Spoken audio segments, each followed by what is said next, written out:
Binabati ko nga pala ulit yung idol ko, si Hambog ng Sagpro. Idol, ang cute mo. Alam ko! Anakan mo ako! Ayoko! Alright, here we go.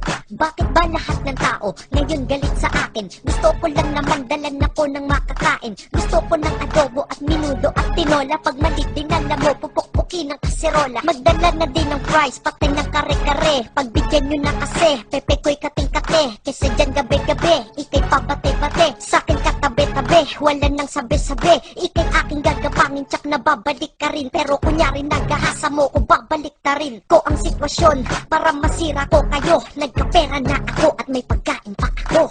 Kain ka ng kain, pero walang sipilyo. Sa kapal ng tartar-tartar mo, merong kastilyo. Ano ang sinasabi mo? Ikay aking na-rape. Isang minuto lang lumipas kita yun sa tape. Kahit pa si Mang Kanor, hindi kaya yung ganon. Malakas ang ebidensya ko, tapos ka na ngayon. Huling-huli na kayo, hilig nyo pa natanggihan. Nung umulan ng katapatan, di kayo naanggihan. Kung kaya't suporta sa'kin, maraming madlang people. Ikaw gusto mo sa'kin, sa'yo mad ang people.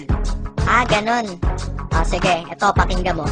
Yaw, wala akong pakay sa people. Insekto tropa ko, at ako ang nagpauso kung ba't kondo trauma mo. Wag mo kong sinasagot kung hindi ikay lagot. Susumbong kita sa aking attorney na panot. Pag sa kondo ko may party, hindi ka imbitado. Kasi nang re-rape ng pinto, hindi kinakandado. Mukha bang imposible? Imposible na naman. Maniwala na kayo, please ako ay pagbigyan. Kung hindi ako'y makukulong, ayokong maging preso. Sa kondo lang ako nakakatulog, dun lang presko. Malandi ka kasi, mahilig ka sa Angry Bird. Dami nang naiinis sa'yo, para kang Flappy Bird. At ang pagsisinungaling mo masyadong halata. Kung ikaw lang si honesto, ang ilong mo ay maga. Sa kapal ng iyong muka, ako ay napapamayagad. Nakadaga ng iyong muka ng iPhone naging iPad. Masyado kang mainit, mahilig kang humirit. Isang minutong rape, ano yun, minute to minute? Ako ang totoo, kaya ako tinutulungan. Dadalag kita ng foods, kaso dun na sa kulungan.